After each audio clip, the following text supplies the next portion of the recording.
Living in the Wild West was an experience that stirred the imagination. But in reality, it was far more complex and brutal than popular culture often depicts. By 1865, the United States had laid over 30,000 miles of train tracks, facilitating rapid migration to the Western territories. With the Civil War in the rearview mirror and slavery abolished, millions of Americans set their sights on the West, seeking new beginnings, fortune, and land.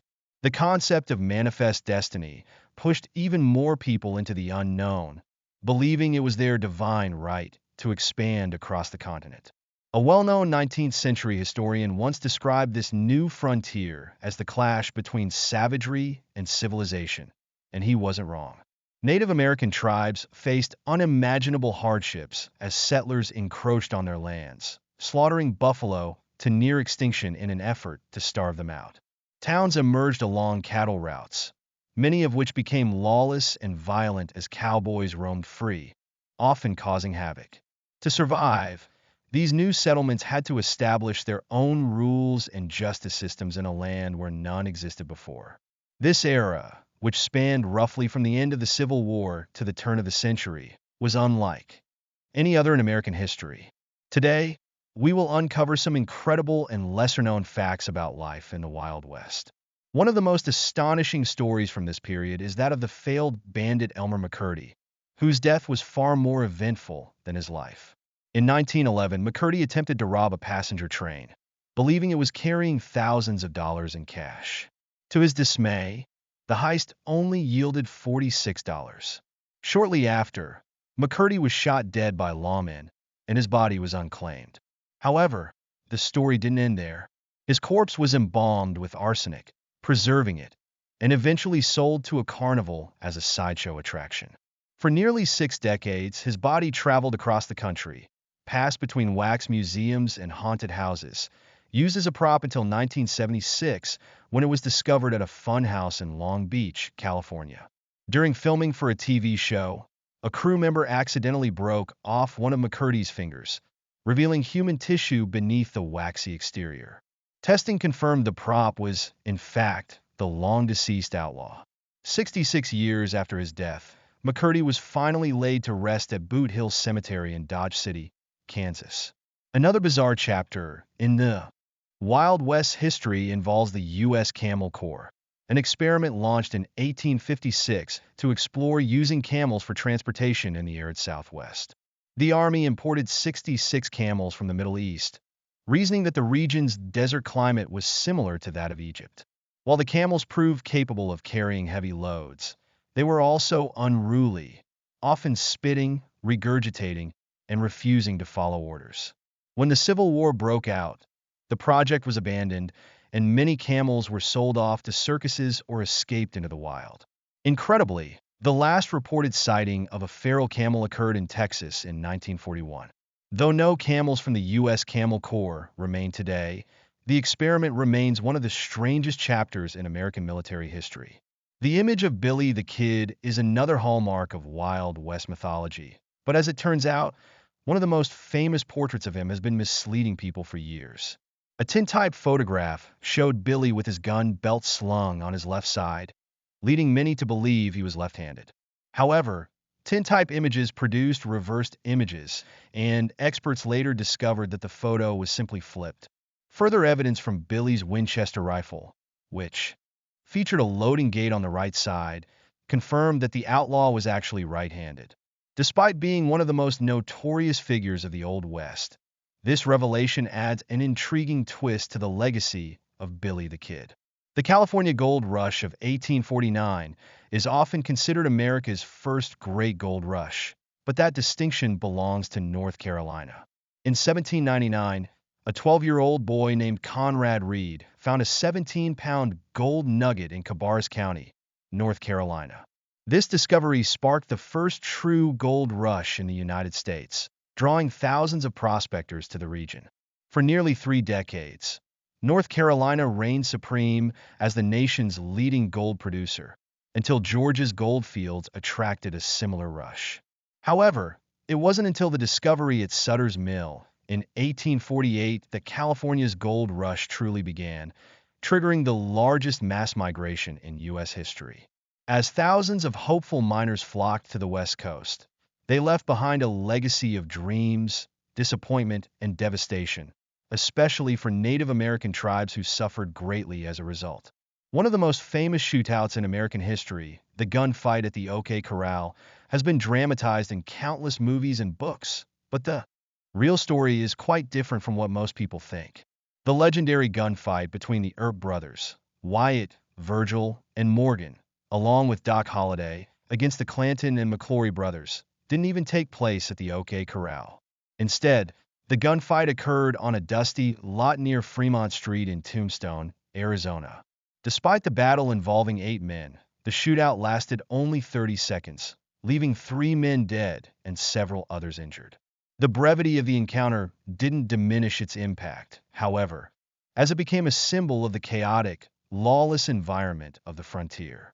Women in the Wild West faced significant challenges with few rights or opportunities. Respectable women were often confined to traditional roles, with little control over property, finances, or their own bodies. However, prostitutes, especially madams, defied these conventions. These women owned some of the most valuable real estate in frontier towns and enjoyed a level of independence and wealth that was rare for the time. In fact, some madams were so powerful that they influenced local politics and economies. They also provided health care to their employees and offered protection from dangerous clients. In a society where many women were treated as little more than property, prostitutes in the Wild West carved out a unique space for themselves, becoming some of the first true feminists in American history. The Civil War may have raged primarily in the East, but it also spilled over into the Western territories.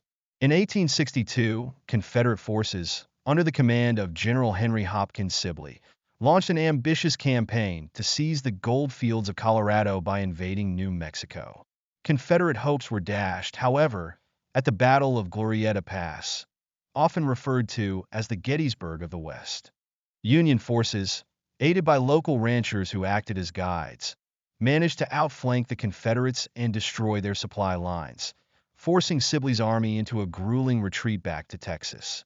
The defeat ended Confederate ambitions in the West, ensuring that the region would remain under Union control.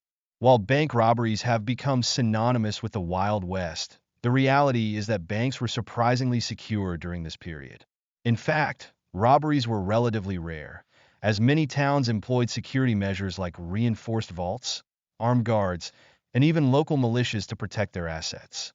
The most famous bank robberies of the time, such as those carried out by Jesse James and his gang, were the exceptions rather than the rule. Most outlaws preferred to target stagecoaches or trains, which were far more vulnerable to attack. These stories only scratch the surface of what life was like in the Wild West, a time and place filled with incredible events, larger-than-life characters, and countless tales of adventure and survival. Life in the Wild West has been mythologized through countless films, books, and stories. Images of bandits riding into dusty, ramshackle towns, dragging people behind horses, and robbing banks as often as we hit up ATMs today have become standard fare.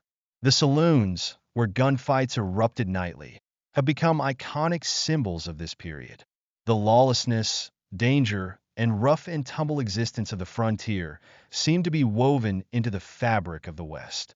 But while these images are excellent for moving pictures, they don't hold up to historical scrutiny.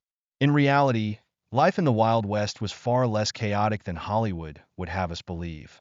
Let's start with bank robberies. Contrary to popular belief, banks in the Wild West were extremely secure, perhaps even more secure than some modern institutions today. According to historian Larry Schwaker from the Foundation for Economic Freedom, there were only 8 confirmed bank robberies in the entire American frontier between 1859 and 1900. That's right, just 8. To put it into perspective, there are more bank robberies in modern-day Dayton, Ohio, in a single year than there were in the whole of the Wild West over an entire decade. This is a testament to how misplaced the image of the chaotic and lawless West really is. The Wild West wasn't as wild as many believe. In fact, the law was highly respected in most frontier towns. According to the Mises Institute, private agencies such as land clubs, cattlemen's associations, mining camps, and wagon trains helped maintain law and order, ensuring that property rights were protected and disputes were settled fairly.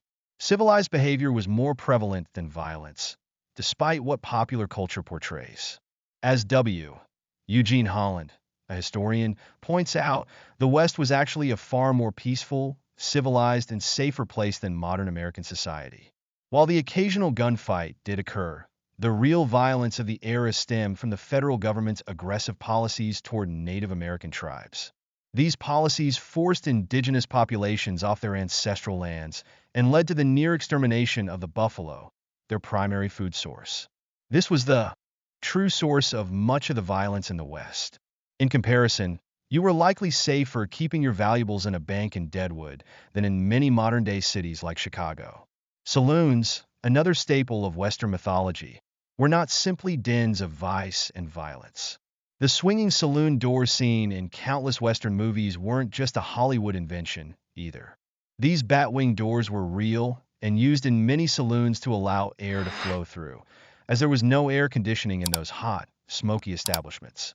Saloon owners wanted the sounds of music and laughter to spill into the streets, enticing passersby to come in for a drink. However, saloons also had solid, lockable doors that were used after hours to protect their stock of whiskey and other valuables. Jesse James, one of the most notorious outlaws of the Wild West, is another figure whose legend looms larger than life. Despite his infamy, James tried to live a quiet life in Kearney, Missouri, after his bank-robbing days were over. When he was killed, his family buried him in the front yard of their farm to prevent grave robbers from disturbing his body. Later, as the years passed and his enemies died off, he was reburied in a cemetery in Kearney. But his legend continued to grow. In 1948, a man named J. Frank Dalton, who was 101 years old at the time, claimed to be the real Jesse James and even adopted his name legally. Despite Dalton's claims, mitochondrial DNA testing later confirmed that the real Jesse James is indeed buried in Kearney, Missouri. Another key figure in maintaining law and order in the Wild West was the sheriff, though the requirements to become one were surprisingly lax. In most places, the only qualifications to become a sheriff were that a man had to be at least 21 years old and a U.S. citizen. There were no background checks, no required experience, and in some cases, not even a mention of race, gender, or criminal record. For instance, Texas' 1876 Constitution only specified that sheriffs would serve 2-year terms, but didn't lay out any other requirements. This system led to some remarkable outcomes, like Moses Burton, an African-American, being elected sheriff of Fort Bend County, Texas, in 1869, a year before the 15th Amendment granted African-Americans the right to vote. One of the darkest chapters in the Wild West was the systematic destruction of the buffalo population, a deliberate strategy by the U.S. government to weaken Native American tribes by cutting off their primary food source. In the 1830s, the Army encouraged settlers and hunters to kill as many buffalo as possible. At one time, it is estimated that between 10 and 30 million buffalo roamed the Great Plains. By the late 1880s, that number had been reduced to a mere 256, most of which were in captivity. This devastation not only impacted the Native American tribes but also altered the entire ecosystem of the plains. Life on the trail for pioneers was grueling. Breakfast on the road wasn't a quick stop at Starbucks, it was hard work. Pioneers had to wake up at around 4 a.m. to start their day. Coffee and bacon were the staples of their diet, and making a pot of coffee required roasting green coffee beans in a skillet and then grinding them by hand. Bacon, which was smoked and cured to last the entire journey, was often eaten 2 or 3 times a day. It was not uncommon for pioneers to eat the same meal every day for weeks at a time.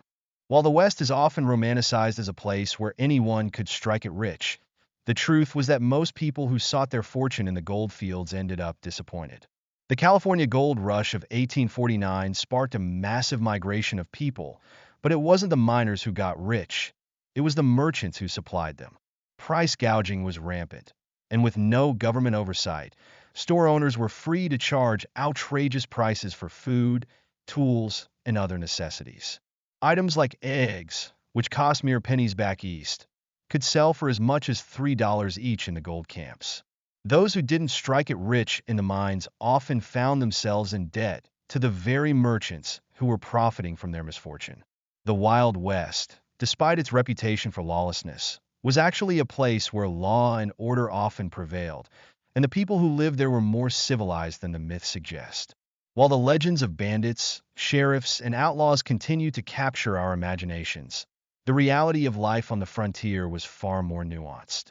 It was a time of great hardship, but also great opportunity, and those who survived did so not through violence, but through hard work, cooperation, and an unwavering spirit of perseverance.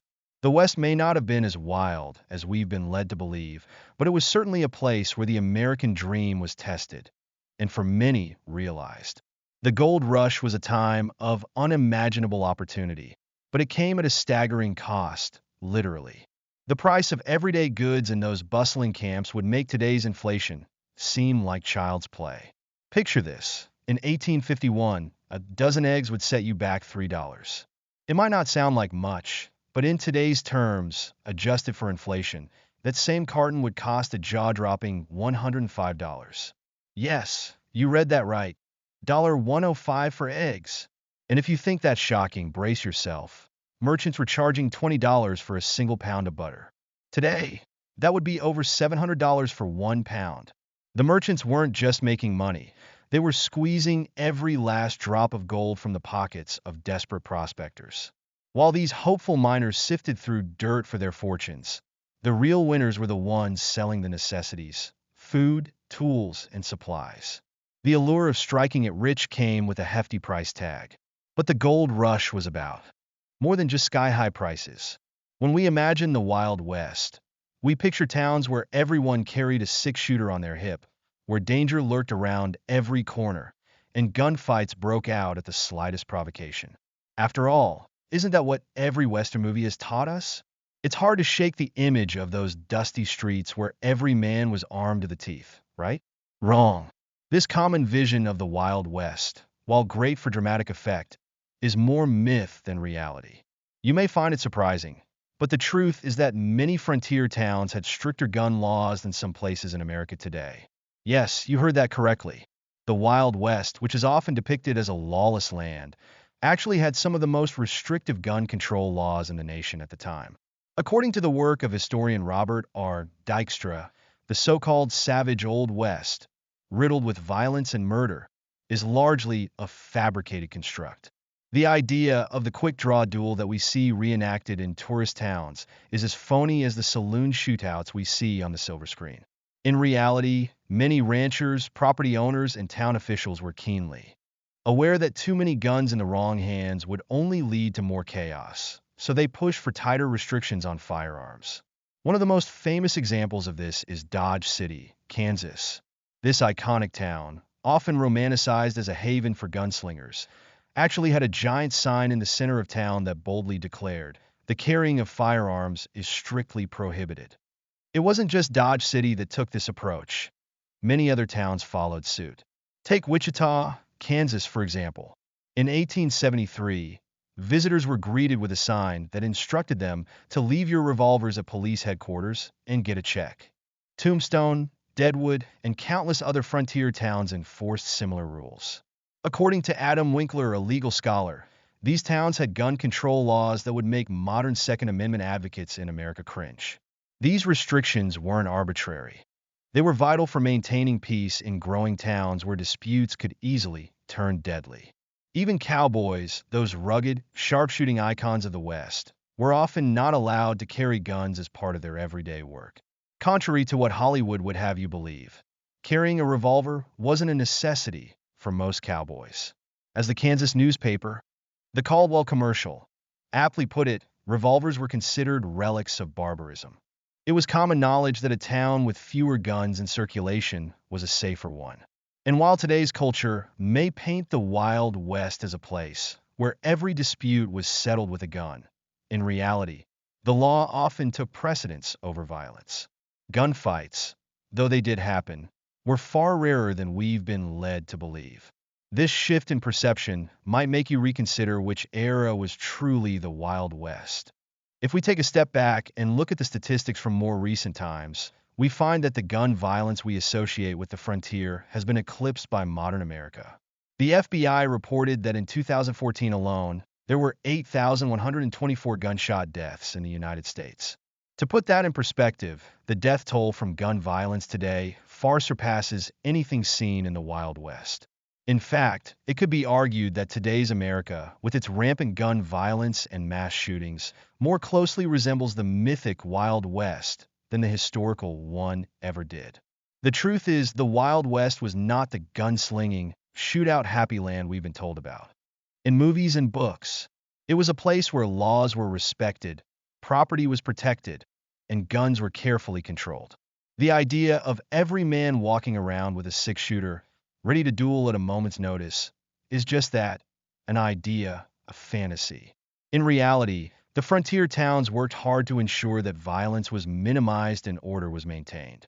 The wildness that we've come to associate with this era was often exaggerated, blown out of proportion by later stories and the Hollywood machine. As we wrap up, it's worth reflecting on the legacy of the Wild West. Yes, it was a time of hardship and uncertainty, but it was also a time of community and cooperation. While some took to violence, many more worked together to build towns, enforce laws, and create a new life in a harsh and untamed land. The West wasn't one with bullets. It was one with perseverance, law, and order. And the next time you watch a Western, remember that what you're seeing is more fiction than fact. A carefully crafted myth that, while entertaining, doesn't quite capture the true spirit of the Old West. So, as we look back on this era, let's give credit where credit is due. The real heroes of the Wild West weren't the outlaws or the gunslingers. They were the lawmen, the settlers, and the townspeople who worked hard to create a safe and orderly society. They didn't need to rely on their guns.